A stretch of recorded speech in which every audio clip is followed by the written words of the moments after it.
میں آپ کے کام میں شریک ہو گیا ہوں، آدھا ملک میرا اور آدھا قریش کا۔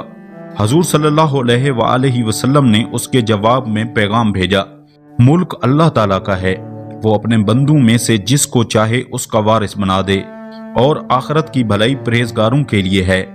آپ صلی اللہ علیہ وآلہ وسلم کے وصال کے بعد اس کو کھل کھیلنے کا موقع مل گیا اور بہلا پھسلا کر 1,00,000 لوگوں کی جماعت تیار کر لی اور اسلامی حکومت کے خلاف علم بغاوت بلند کیا۔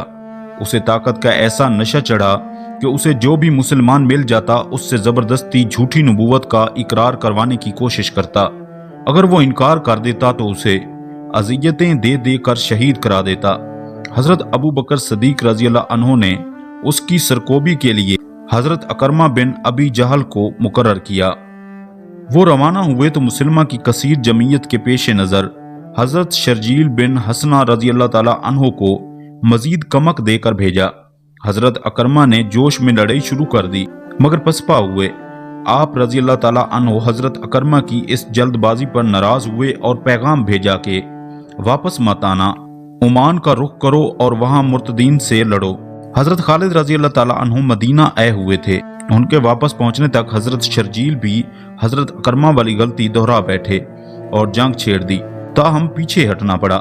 اسی دوران حضرت خالد مہاجرین و انصار کی ایک تازہ دم فوج کے ہمراہ بطح آن پہنچے۔ ان میں برا بن مالک بھی تھے۔ جب تمام مسلمان بطح آ گئے تب حضرت خالد سب کو لے کر مسلمہ کی طرف بڑھے۔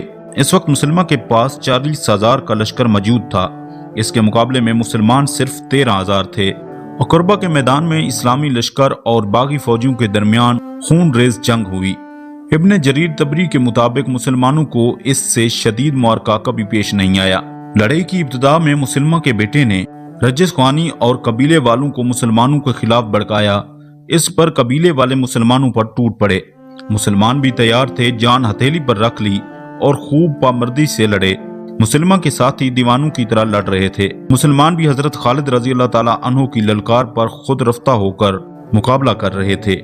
اسی کوشش میں حضرت قیس بن ثابت، حضرت زید بن خطاب، حضرت ابو حذیفہ، حضرت سالم اور کئی دوسرے صحابہ کرام رضی اللہ عنہم نے مردانہ وار لڑتے ہوئے اپنی جان ناموس رسالت پر فدا کر دیں۔ اسی اسنا میں حضرت برا آگے بڑھے۔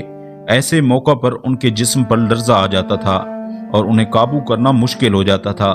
ان میں بلا کی قوت آ جاتی اور میدان جنگ میں شیر کی طرح پھرتے۔ اسی روز بھی یہی ہوا۔ انہوں نے کانپتے ہوئے مسلمانوں کو للکارا، اے مسلمانوں کدھر جا رہے ہو؟ ادھر آؤ، میں برا بن مالک ہوں، میری طرف آؤ۔ ان کی للکار سن کر مسلمانوں کے اکھڑتے قدم جم گئے۔ انہوں نے تازہ جوش سے دشمن پر حملہ کیا۔ اس وقت دشمن کا ایک نامی گرامی پہلوان حمار یمامہ بھی سامنے آ گیا۔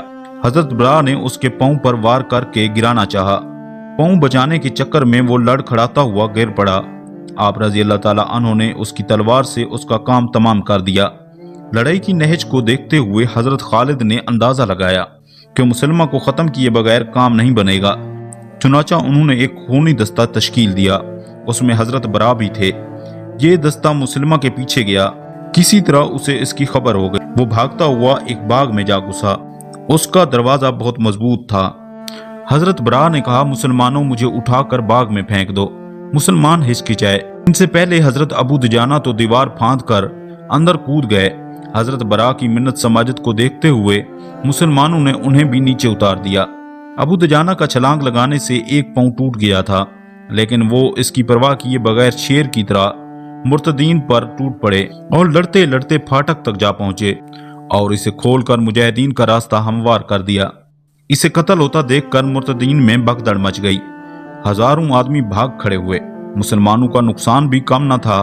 1000 سے زائد صحابہ کرام شہید ہوئے، جن میں اکثریت حفاظ کرام کی تھی۔ حضرت برا زخموں سے چور تھے، 1 ماہ تک وہیں زیر علاج رہے۔ حضرت خالد ساتھ رہے۔ جب ان کے زخم ٹھیک ہو گئے تو پہلے سے زیادہ جوش و ولولے کے ساتھ جہاد میں شریک ہوئے۔ فتنہ ارتداد کے بعد شام و ایران سے لڑائیوں کا سلسلہ شروع ہوا۔ حضرت برا ان تمام مارکوں میں مجاہدین کے ساتھ زندگی کی آخری سانس تک شریک جہاد رہے۔ حضرت عمر رضی اللہ تعالیٰ عنہ کا کہنا تھا، برا کو فوج کا افسر بنانا خطرناک غلطی ہوگی، کیونکہ وہ نتائج و عواقب کی پرواہ کیے بغیر آگے بڑھیں گے، اور یہ ہے بھی سچ کیونکہ وہ بلا کے جری تھے۔ عراق، عرب اور ایران کے ساتھ کئی معرکوں میں حضرت برا اور حضرت انس دونوں بھائی شانہ بشانہ لڑتے رہے۔ حضرت برا کا شمار جلیل القدر صحابہ کرام میں ہوتا ہے۔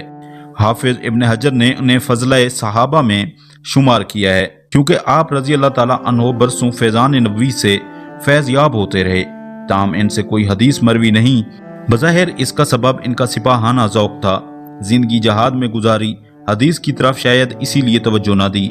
اہل سیر ان کی بے مثال جرت اور بے خوفی کے معترف ہیں۔ آپ مستجاب الدعوات بھی تھے۔